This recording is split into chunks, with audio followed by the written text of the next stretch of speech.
Você está ouvindo mais um episódio do podcast sobre neurociências, produzido em parceria com o programa de extensão Sustenta a Vida da Universidade Federal Fluminense. Meu nome é Adriano Freitas, pós-graduado em neuroaprendizagem, especialista em neuropsicologia clínica. E para quem está acompanhando os 2 últimos episódios já sabe que a gente está batendo um papo gostoso demais com Marluce Brasil sobre educação e sobre vários outros assuntos interessantes. Então, se você está chegando agora, eu aconselho parar e voltar 2 episódios para que acompanhe todo o papo, que está simplesmente fantástico. Mas, se você quer ouvir esse episódio, não tem problema, escute esse, mas depois eu tenho certeza que vai dar aquele gostinho de quero mais, e aí é só retornar lá nas 2 semanas anteriores que você vai conseguir ouvir todo o papo.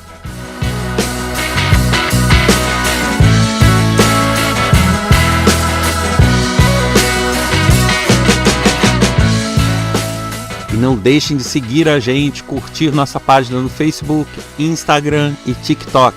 Você pode achar a gente lá com o nome neurociência.af. Eu costumo postar lá vídeos curtos, conteúdos, reflexões, bastante coisa interessante para quem nos segue. Então não deixe de seguir. E também enviar sua crítica, sugestão, elogio. Isso pode ser feito através do WhatsApp, código 22 99222 1003 ou pelo e-mail podcast@sustenta-vida.com. Sempre lembrando também que vocês podem visitar o meu site, que é www.adrianofreitas.com, para ter acesso a vários materiais em vídeo, trechos de aula, palestras e também alguns artigos meus. Então aguardo a visita de todos lá, hein? Pois é, pessoal, e pela terceira e última vez, é triste, mas é verdade, né? Como diz o outro, é a dor do parto, mas a gente tem que partir, né, em algum momento. Eu estou brincando aqui, eu sei que as pessoas estão apaixonadas pela Marluce, eu tenho certeza que todos vão querer segui-la e ela vai, no final do episódio, divulgar lá os seus contatos, as suas redes. Eu acho que é uma pessoa que tem muito conteúdo, muita coisa a contribuir com a sociedade, com as pessoas, muitas reflexões que ela pode trazer. E quem acompanhou a gente nos 2 episódios anteriores percebeu isso e tenho certeza que está aqui ligadão, falando, poxa, mas já acabou, né? Porque são 2 episódios que parece que foi meio episódio, de tão gostoso, né? De tão legal o bate-papo. Eu tenho certeza que todos estão nesse gostinho de quero mais, então a gente conversou aqui com ela, é uma pessoa extremamente gentil, extremamente disponível e realmente se prontificou a fazer esses 3 episódios, mas infelizmente, né, a hora da partida, a hora de encerrarmos esta série de episódios, mas eu já estou aqui cutucando ela para um retorno em breve para a gente destrinchar mais esses assuntos. Para aqueles que não ouviram os episódios anteriores, vai se arrepender, hein? Então vão se arrepender. Eu aconselho retornarem lá nos episódios anteriores, escutarem, mas se quiserem partir desse para ver se eu estou com a razão ou não, eu vou pedir que ela se apresente pela terceira vez, né? Pela terceira semana, para aqueles que não a conhecem, mas eu tenho certeza que vai chegar no final, vai todo mundo correr lá no primeiro, vai querer ouvir tudo de novo. Então, Marluce, seja bem-vinda novamente. Te agradeço demais essa disponibilidade de fazer 2, 3 episódios do podcast e espero que em breve a gente tenha aí o 4º, 5º e sigamos por aí. Te agradeço e peço que se apresente de novo para o pessoal, para quem ainda não te conhece. Bom, eu vou começar falando como falo nas minhas redes sociais. Oi, minha lindeza de minha alma. Que bom estar aqui novamente. Para mim é um prazer imenso.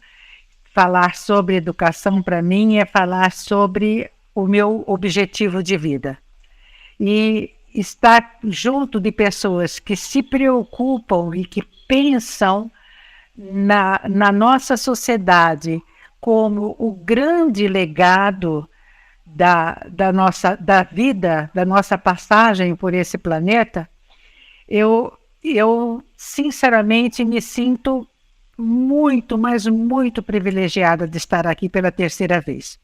E me coloco à disposição para vocês, para estar sempre com vocês, debatendo, conversando sobre o assunto que for possível, sobre educação, sobre Sobre tudo. Sobre tudo. Eu falo, eu gosto de falar sobre tudo. E me apresentando, para quem não me conhece ainda, meu nome é Marluce Brasil, moro em Campo Grande, Mato Grosso do Sul, mas sou natural de Corumbá, uma cidade que fica na fronteira com a Bolívia, no Pantanal, e eu consigo dizer que eu sou pantaneira mesmo. E convido vocês até, né, quem não conhece o meu estado, que venha conhecer o Mato Grosso do Sul, que venha conhecer o nosso Pantanal, venha conhecer aqui o nosso pedacinho de chão. Espero que a gente possa hoje ter um bate-papo muito gostoso. De tudo que a gente conversou, que a senhora percebe que esses erros ou esses problemas na educação,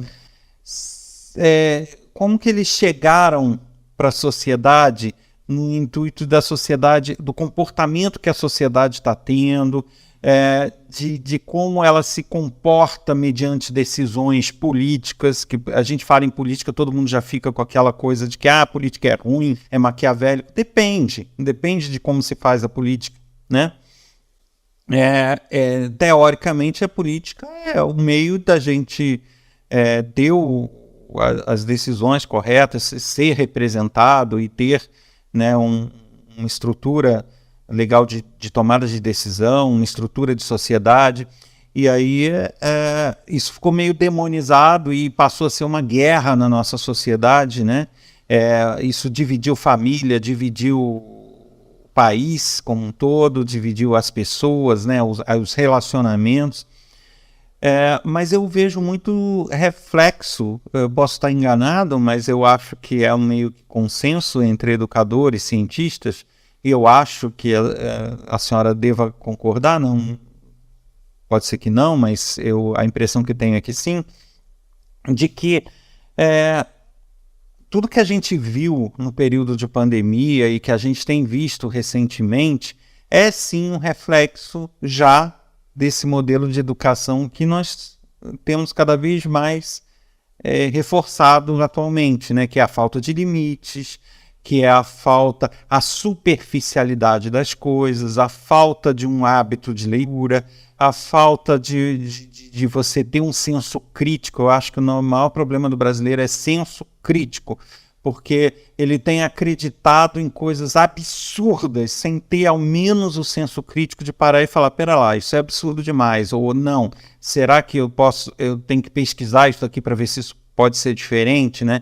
Então, a gente ficava apavorado e eu fui muito xingado. Não é um questionamento sensato, é um questionamento que agride, né? E que fala mal e que agride sem saber a tua situação, sem saber o teu trabalho, sem saber o que você está falando, né? Eu vou até aproveitar aqui para responder uma pessoa que lá no Spotify, que é uma das plataformas onde o podcast está disponível, tem um episódio que eu falava de educação e falava justamente de um conceito que tem na neurociência, que é o conceito de prêmio e punição para a criança e para a educação. Agora, as pessoas têm aquela visão de que punição é surra, é violência, ou é maltratar, e premiação é dar dinheiro, alguma coisa. Não, para a neurociência, algo desagradável, algo desconfortável seria uma punição e algo confortável seria um prêmio. Porque, para quem tiver interesse, é só retomar lá um episódio anterior que vai ver esses conceitos, o que é explicado sobre isso cientificamente. Porque a criança, eu já estou numa vibe de ser igual o professor Pierre, né? Falar o que é, se essa pessoa não gostou, o que eu posso fazer? É assim que funciona, né? Então, a criança, quer queiram acreditar ou quer não queiram acreditar, até uma certa idade, as reações dela são como de qualquer mamífero, né? Ela não tem um cérebro maduro a ponto de ter pensamento fino, pensamentos elaborados, planejamentos, contenção de impulsos. Ela não tem isso. Com 2, 3 anos, ela não tem isso elaborado. Então ela reage instintivamente quase, e essas reações instintivas são a que se vê em qualquer mamífero. Então, nesse sentido, é que eu volto naquela psicóloga que eu falei, né? Você ficar de muito blá blá blá com uma criança de 2 anos, olha, filho, porque se você fizer isso, vai acontecer aquilo, ele não vai entender, ele pode até te ouvir, pode decorar as palavras, mas ele não vai realizar aquilo ali dentro da cabeça dele. Ele vai entender a partir do momento que ele fez e ele teve uma consequência que não foi muito agradável, que foi o pai ignorar, ou que foi o pai fazer uma cara feia, ou sei lá, o que for. E ele vai ter a sensação de que realmente aquilo funciona, que aquilo é bom, a partir do momento que ele tiver algo agradável em cima daquilo. Isso seria o conceito de punição e de premiação para as neurociências, sabe? E eu falava disso e ela se aproveitou, porque o Spotify agora abriu para as pessoas poderem comentar, e ela simplesmente detonou no Spotify, dizendo que eu estou relativizando a violência, que eu sou a favor da violência, que eu estou pregando a violência, que isso... Mas, olha, me xingou de tudo quanto é... Sabe, fez um escarcéu. Na verdade, teve mais de uma pessoa. Uma foi mais sutil, só falou que eu estava pregando a violência, e a outra foi e me detonou. O que a gente faz? A gente remove para não tornar o Spotify um espaço de bater boca, né? Só que é o tipo da pessoa que sequer ouviu o podcast. Ou se ouviu, não entendeu. Entendeu? Ela não compreendeu o que foi dito.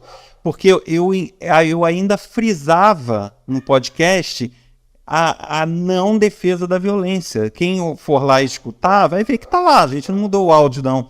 Então está lá o áudio dizendo, gente, eu não estou defendendo violência, eu estou defendendo que a criança tenha noção do que é errado e consiga perceber isso imediatamente, né? De alguma forma, por alguma sinalização. Isso é a punição. É algo que é desconfortável para o cérebro, para ele perceber que ali ele não vai, não pode ir. E não, eu era... Então, eu percebo que as pessoas estão assim, elas leem o primeiro parágrafo, já se posicionam como se tivesse lido o texto inteiro, né? Lê o título e já acha que leu tudo. Ou se ela não leu o título, ela... sabe, às vezes eu escrevo um pouquinho mais, 3 parágrafos, coloco alguma postagem, aí um monte de gente vem me falar, você faz textos muito longos. Eu falei, quem não quer ouvir, que não, quem não quiser ler, que não leia. No caso do Spotify, tem outras plataformas, a gente está chegando num ponto de ter, sei lá, algumas centenas de milhares de ouvintes. E fazer daquilo um ringue para uma discussão bate-boca não é uma boa ideia, né? Deixar aquele comentário lá sem uma resposta, o que vai fazer é que vai criar um palco para outras pessoas com o mesmo pensamento virem alimentando aquilo, né? Então a gente acaba ocultando, omitindo esse tipo de coisa, não por ser antidemocrático, nada disso, mas é porque, notadamente, é um comentário de alguém que ou não ouviu ou não compreendeu o que ouviu.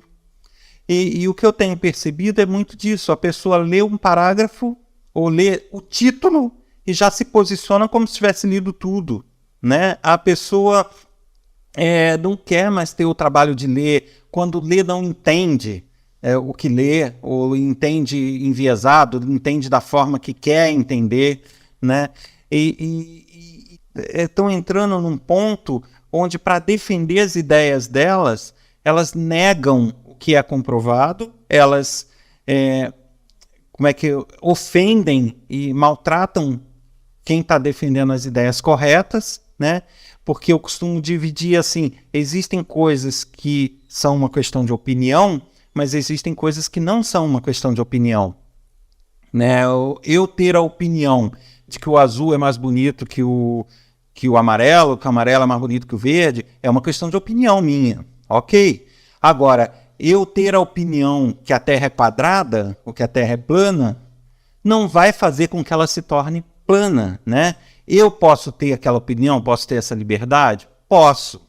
Porém, enquanto educador, ou enquanto uma pessoa que divulga e é ouvida enquanto formador de opinião, eu não posso pregar esse tipo de coisa, porque é uma coisa que já se sabe que não é um fato.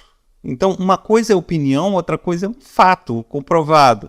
E eu não posso, enquanto educador, enquanto jornalista, ou enquanto uma pessoa que tem um podcast com sei lá, chegando a 400 mil ouvintes, eu não posso chegar e falar nesse podcast algo que cientificamente é incorreto, ainda colocar a marca da universidade dizendo que a universidade está avalizando isso, né? Não é uma postura adequada.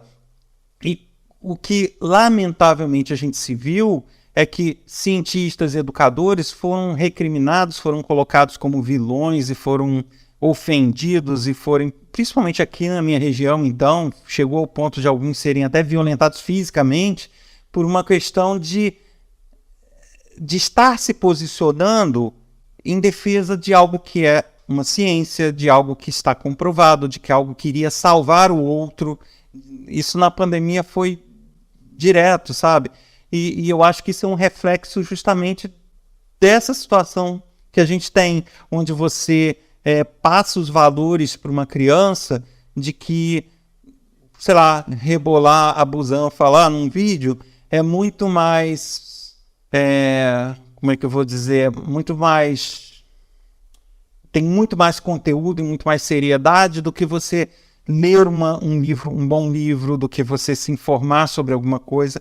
Lógico, quem gosta de rebolar, quem quer ver, problema, é questão de cada um, não estou aqui acusando isso, mas você restringir a sua vida a uma rebolada, eu acho que é muito pouco, né? O que você faz da sua vida? Ver filmes de gente rebolando e rebolo também. É esse o teu projeto de vida? É esse o teu objetivo na vida? Não é crescer, não é se desenvolver, não é aprender, não é contribuir para a sociedade de alguma forma, né? Eu acho que isso aí está muito em aberto, está muito incentivado, né? Essa superficialidade. E aí eu queria fazer essa ligação, né? Já que a senhora falou das visões todas em termos de educação, a gente falou da problematização, das pessoas achando um culpado para a educação, como que a senhora vê essa ligação agora? Tá, e os adultos de agora? E quem vota agora? E quem está na sociedade e se posiciona agora? E quem está recebendo informação, o que está fazendo dessa informação? Como que a senhora enxerga essa nossa sociedade hoje? A senhora acha que isso realmente é uma consequência da educação? Não é? De que maneira isso está afetando aí o nosso dia a dia? Eu acho que é uma consequência da educação. Eu acho que, e não digo que seja a educação, aí já é uma educação mais ampla, não é só familiar, mas aí também já entra a parte da educação escolar. Eu me lembro que teve uma época, na época que eu ainda estava trabalhando como professora, eu entrei dentro de sala de aula e a gente ia fazer uma interpretação de um texto de Rui Barbosa. E quando eu passei, que é o fator motivador para a educação é fundamental, eu passei e vi que um aluno estava com uma régua em cima da mesa. Eu passei, peguei a régua, me veio assim na hora o estalo, eu peguei a régua, falei, nossa, que régua bonita. Falei, eu quero, é minha. Peguei a régua e fui para minha mesa. Toda a classe ficou estarrecida com a minha atitude, né? Aí ele olhou para mim e falou assim, professora, a senhora está brincando? Eu falei, não estou, eu gostei da régua, é minha. Aí ele falou, não é não, senhora, essa régua é minha. Eu falei, mas eu gostei dela, então eu quero ela para mim. Aí ele disse, não, professora, eu posso falar para a senhora onde é que eu comprei, porque essa régua é minha. Eu falei, mas agora ela passou a ser minha. Ele falou, não, senhora, não é não. E aí ele começou a ficar... Eu falei, isso que você está fazendo é política. Aí ele olhou para mim e falou, como? Eu falei, exatamente, política é o ato de você reivindicar aquilo que por direito você acredita que é seu, seja seu. Isso é política. E existe também a política partidária, que é um grupo de pessoas que pensam da mesma forma sobre determinados assuntos. E aí eu entrei, eu devolvi a régua para ele e aí entrei no texto do Rui Barbosa que falava exatamente sobre política. Então, o que a gente fala? Eu cresci, estou com 68 anos, e eu cresci ouvindo que todo político é safado. Eu ouvi isso em casa, eu ouvi isso na escola.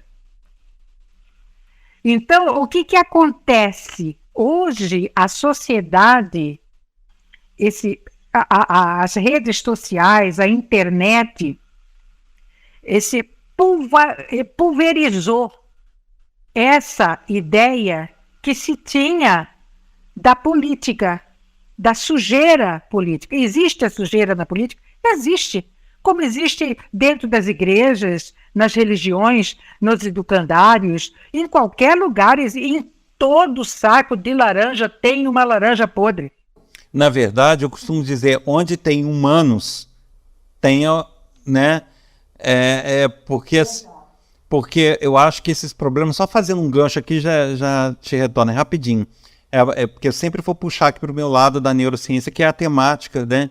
A gente costuma dizer o seguinte, a coisa começou a dar errado a partir do momento em que houve a malícia, né? Então, você tem os animais aí, que você vê uma vaquinha, um porquinho, um cão, eles não matam por prazer. Eles matam quando fazem por uma questão de sobrevivência ou de autodefesa, alguma coisa. Ou seja, eles são puro instinto. Eles não têm um raciocínio fino, um planejamento, a malícia de planejar coisas contra ou a favor de ninguém.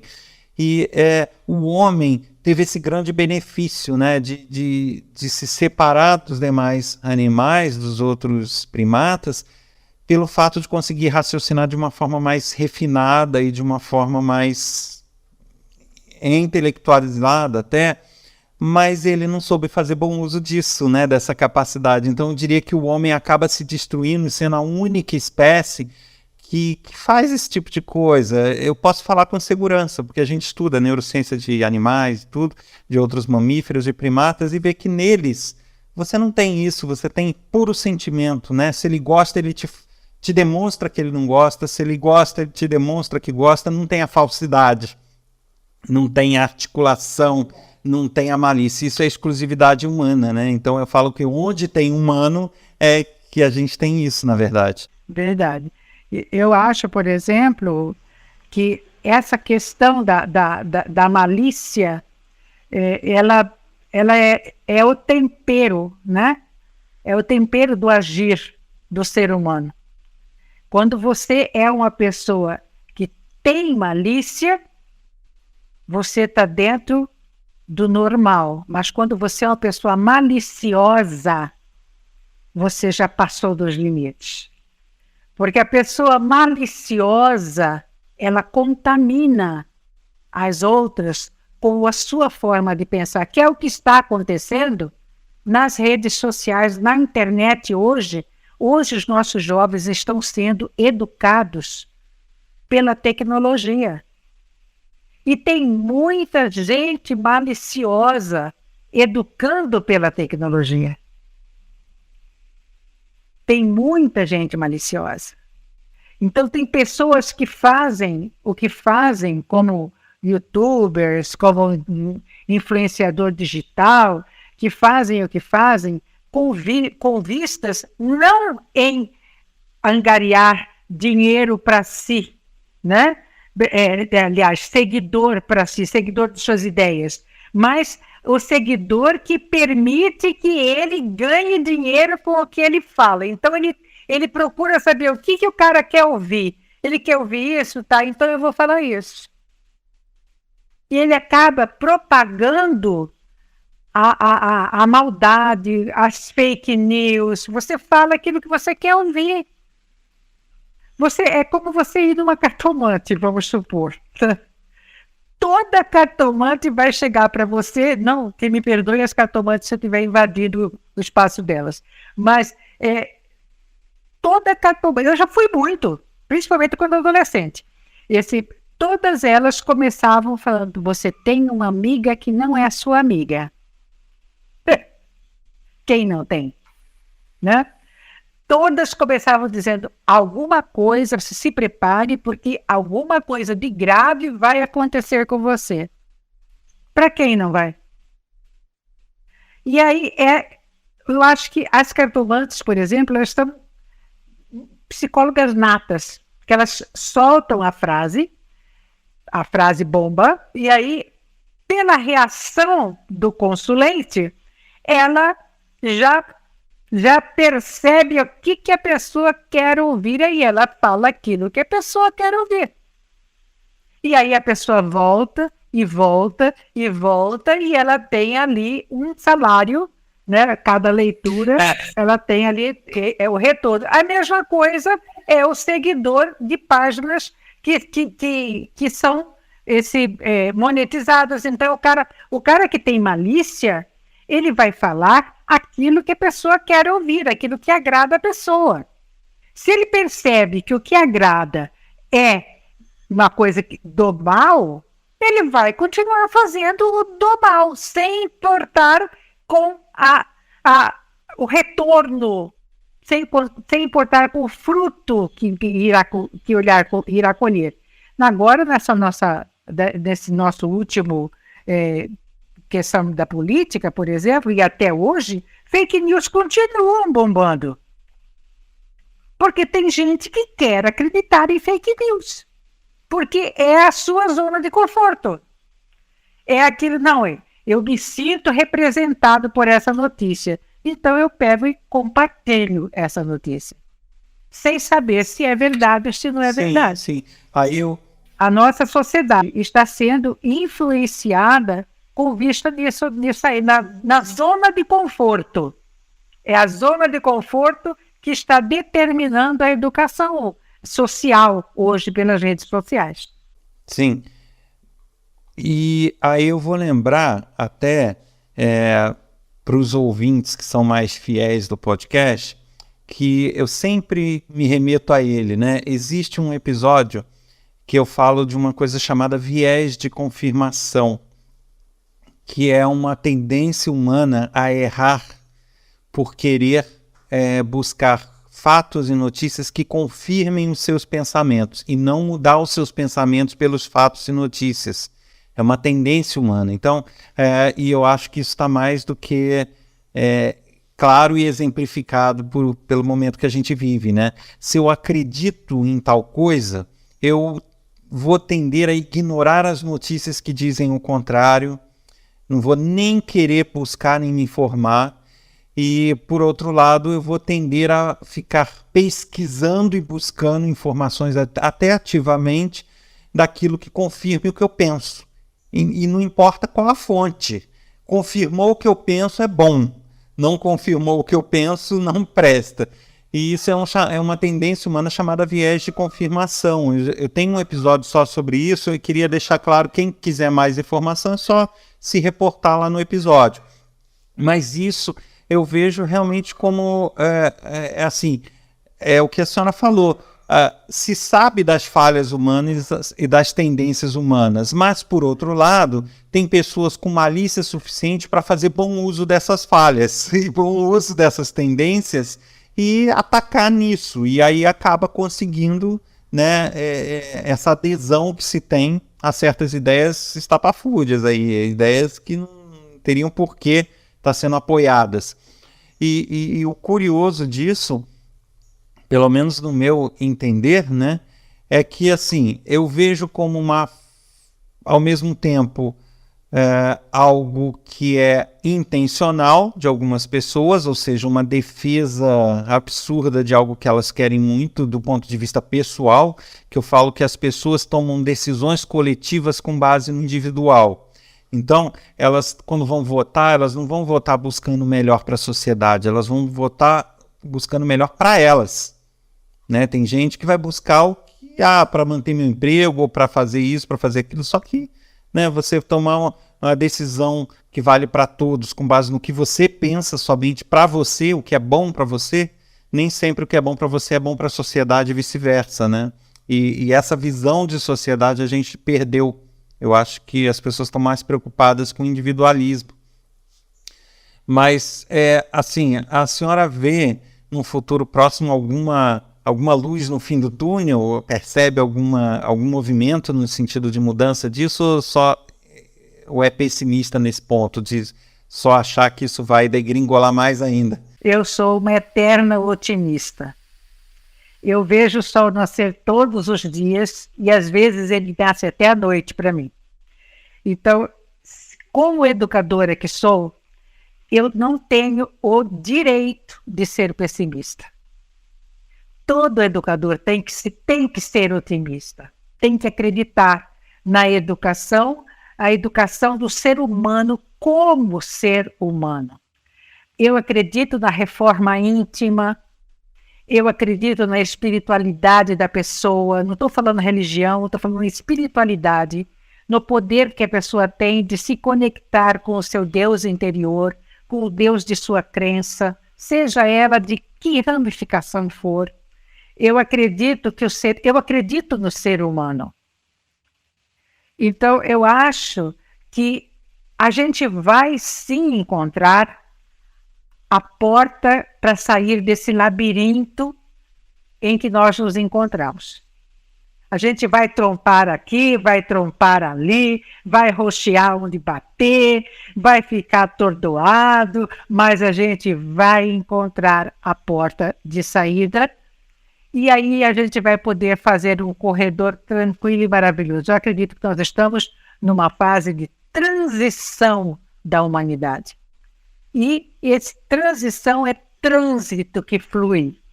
Esse trânsito vai acontecer e a gente vai sim conseguir sair disso. Democraticamente, a gente vai conseguir sair disso. Talvez, pelas postagens que eu vejo da senhora, talvez seja um pouco menos. Não tão. Mas também não sou um pessimista, não, de achar que vamos dar com burros na água e que nada vai dar certo. Não sou desse nível, não. Eu sou otimista, sim. Eu só acho que tudo parte de uma palavrinha mágica, né, que é o querer. Eu acho que ninguém se cura se não quiser ser curado, né? Ninguém aprende se não quiser aprender. Ninguém evolui se não quiser evoluir.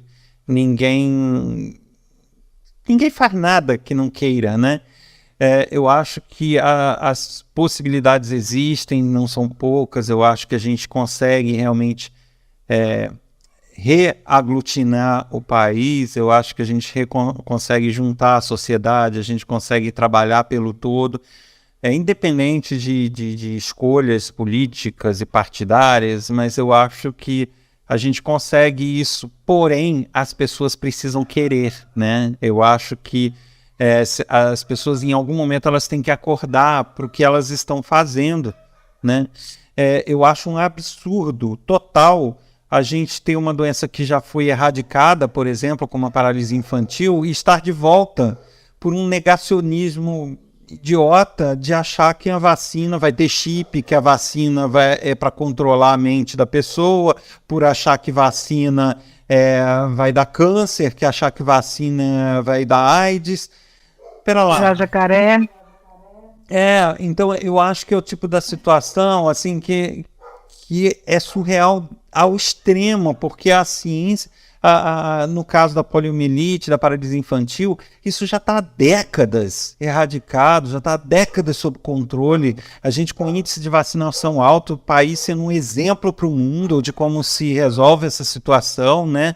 A ciência demonstrando que funciona e, de repente, por causa de um discurso espalhado por uma rede social, ou espalhado pela TV, ou sei lá por onde, de repente a gente tem que recomeçar essa briga, né? A gente tem que, uma luta que já estava vencida, a gente tem que restartar ela, tem que começar do zero, porque como está voltando tudo, então tem que de novo fazer as pessoas entenderem que funciona, de novo fazer entender para as pessoas que tem como acabar com isso. Então eu não sou pessimista nesse ponto. Eu acho que se as pessoas não quiserem, não vai. E eu tô tendo muita dificuldade em enxergar esse querer nas pessoas, sabe? Eu tô dando aqui uma opinião minha. Eu vejo as pessoas numa tendência, a curva de tendência das pessoas que eu consigo ver, talvez por lidar muito com ciência e com tudo, eu não consigo, por mais que eu tenha esperança, eu vejo uma curva de tendência que lamentavelmente esbarra nesse querer das pessoas, sabe? As pessoas não querem pesquisar, as pessoas não querem ler. Então, se a pessoa está teimando contigo numa coisa, você manda um texto para ela se informar, ela acha que é muita letrinha e que não dá, ela prefere um videozinho no TikTok. Então, eu acho que isso aí vai criando realmente essa sociedade de pessoas que não se movem a mudar, né? E esse eu acho o principal problema. Não sei qual é a visão da senhora nesses pontos específicos, por mais que seu otimismo diga que as coisas vão dar certo. Eu vou falar uma coisa para você, você vai rir de mim, mas eu vou falar. Eu escrevi uma carta, foi quase uma carta para uma amiga e mandei pelo WhatsApp para ela, porque ela pediu minha opinião e ela respondeu para mim. Eu não gosto de ler, né? Não gosto de ler textos longos. Aí eu coloquei para ela, tudo bem. Copiei a carta no Word, né? E fui para o Facebook. Isso já tem uns 5 anos atrás. Fui para o Facebook e marquei ela no Facebook. E comecei a postar um parágrafo por vez, marcando ela. Ela leu a carta toda. Porque ela respondia por parágrafo. É o meu otimismo, meu querido. Eu queria que ela lesse, eu sabia que existe uma forma de fazer com que ela leia. A gente só tem que encontrar esse jeito, né? E eu encontrei o jeitinho que ela leu e ainda argumentou comigo parágrafo por parágrafo. E a gente ainda debateu a respeito e outras pessoas entraram para opinar e cada parágrafo foi um fórum de debates, sabe? E eu fiquei tão feliz, sabe, com o que aconteceu. Então, talvez seja essa a saída de pegar uma frase de cada dessa sua fala que eu achei fantástica, de querer e poder, pegar uma frase de cada fala sua e sugerir como tema de um novo podcast.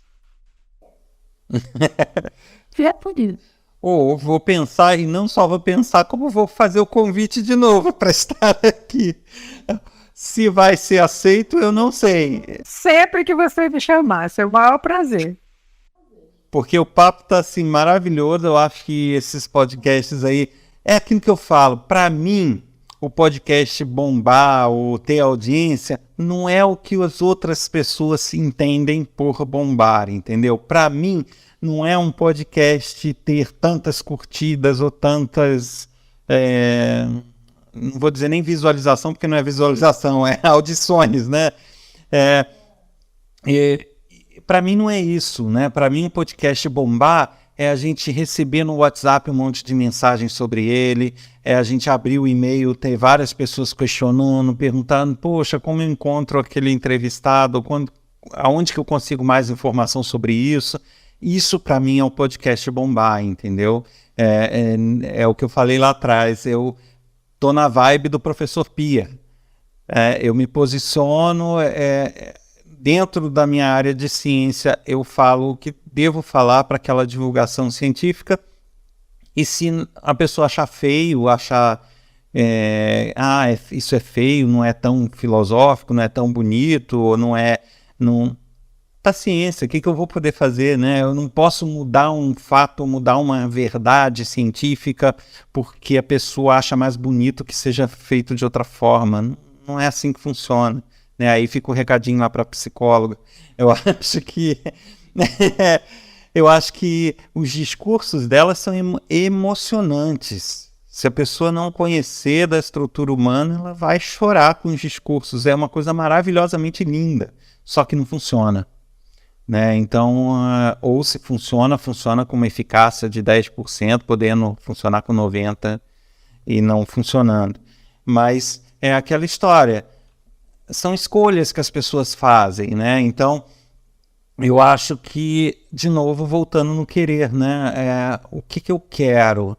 É resolver a situação ou não é? Então, eu acho que eu vou levar isso daí para a vida, esse teu conselho aí, não foi de um jeito, vamos quebrar em parágrafos e vamos colocar lá e vamos fazer vários podcasts para falar sobre isso, para ir conscientizando as pessoas, né?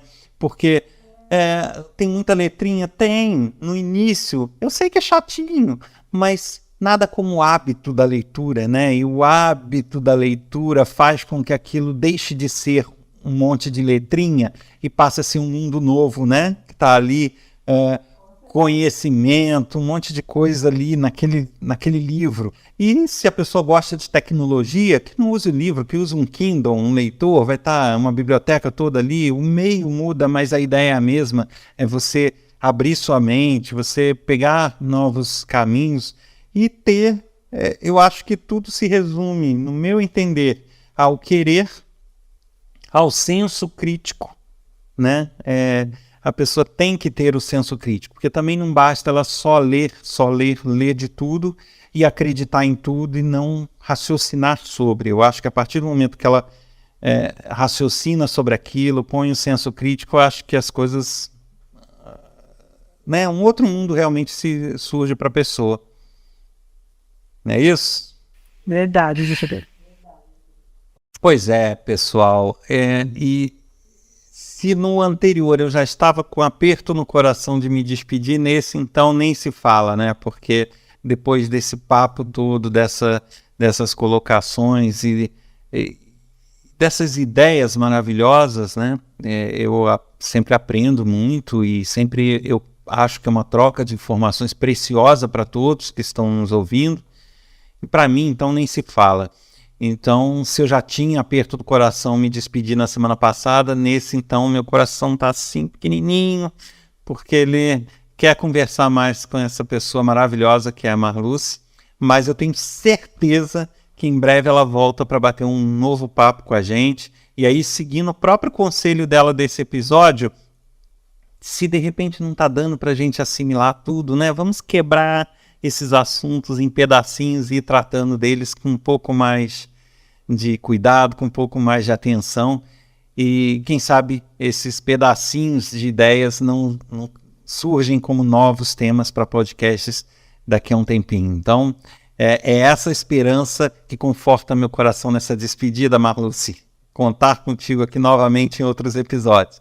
Então, agradeço muito por esses 3 episódios, por esse bate-papo fantástico que a gente teve, e reitero aqui meu convite para estar sempre aqui presente. O espaço é seu, sempre que quiser ou que precisar, está aberto para as suas colocações e suas ideias. Então, mais um tempinho aí para você se despedir, encerrar, e sempre te agradecendo muito, muito, muito pela disposição e pela colaboração em estar aqui nesse episódio. Ô, meu querido, eu agradeço porque eu ganhei muito mais do que eu pensei que eu podia ganhar, né? A atenção sua, dos seus ouvintes, foi muito importante para mim, até mesmo para que eu pudesse repensar algumas situações, relembrar alguns episódios que fazem parte da minha vida e que às vezes as memórias deixam adormecidas, né? E a gente conversando, a memória foi voltando e a gente foi revivendo determinados momentos que foram marcantes na minha vida. E isso para mim não tem preço. E eu estarei aqui sempre que você precisar de mim, que os seus ouvintes precisarem e te derem como dica, ou como pergunta, ou como eu me posicionaria. Eu estou pronta a estar com você quantas vezes você me chamar. Tenha certeza disso. Muito obrigada pela sua atenção, pela atenção dos seus ouvintes, e eu espero que dê muitos frutos esse nosso bate-papo. E que venham os aplausos, que venham os ouvintes, que venha o sucesso, que venha a realização do nosso objetivo. Perfeito, mas eu vou te pedir uma coisinha, a gente já está extrapolando ali o tempo, mas porque a despedida foi maravilhosa, mas eu acho que quem ouviu esse papo não vai querer deixar de saber do seu livro, de onde te achar nas redes sociais, né? Sabe das redes sociais, mas como que te acha lá, qual o nomezinho que está constando, e também falar um pouquinho do seu livro, onde acha, como que pode fazer para adquirir. Olha, minhas redes sociais é Marluce Brasil, no Facebook, no Instagram, no TikTok, no Twitter e também no YouTube, né? Digitou ali no Google Marluce Brasil, você vai cair direto das minhas redes sociais. Eu tenho livros e os meus livros estão todos esgotados, infelizmente. Porque a gente usa, aqui em Mato Grosso do Sul, principalmente, a gente publica livro para dar de presente. Porque se você tenta vender, as pessoas zangam, sabe? Infelizmente é isso, eles zangam. Então, a gente sempre faz uma tiragem pequena. E eu tenho 9 livros publicados, sempre em tiragem pequena. O que eu tenho aqui são livros, assim, do último livro, que é As Lições de Minha Avó Lucinda. Eu tenho apenas 5 exemplares. Dentre esses 5, um eu vou mandar para você.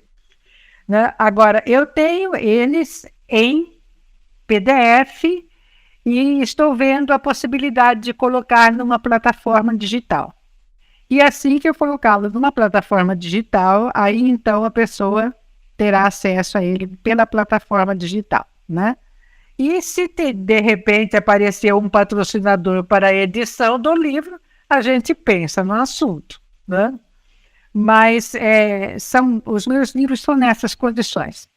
Infelizmente, eu não tenho assim para atender assim, o livro físico, né? Só tenho 5 exemplares, agora 4.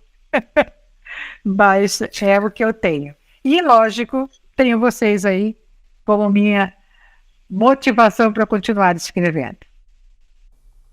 Maravilha, então. Dados recados, te agradeço mais uma vez e tenha um ótimo trabalho na rede social, que continue dessa forma maravilhosa que tem se apresentado para todos. E números de seguidores, números de curtida é o que a gente já conversou, né? Isso é muito relativo, não quer dizer nada, mas eu diria que o seu crescimento é um dos crescimentos mais valiosos que tem, que é de gente que quer realmente te ouvir e quer realmente fazer um bom uso das informações que ouve e que assiste lá nessas redes. Então, um abraço e mais uma vez, muito obrigado. Você ouviu mais um episódio do podcast sobre neurociências, produzido em parceria com o Programa de Extensão Sustenta a Vida da Universidade Federal Fluminense. Eu sou Adriano Freitas, pós-graduado em neuroaprendizagem, especialista em neuropsicologia clínica. Quer mandar sua crítica, elogios, sugestões? Escreve pra gente, podcast@sustenta-vida.com ou pelo WhatsApp código 22 992221003. E se preferir, nos siga lá nas redes sociais, TikTok, Instagram, Facebook, neurociência.af. Muitos materiais bacanas por lá e você também pode enviar sua mensagem através dessas redes. Um abraço a todos e até a próxima semana. Te espero, hein?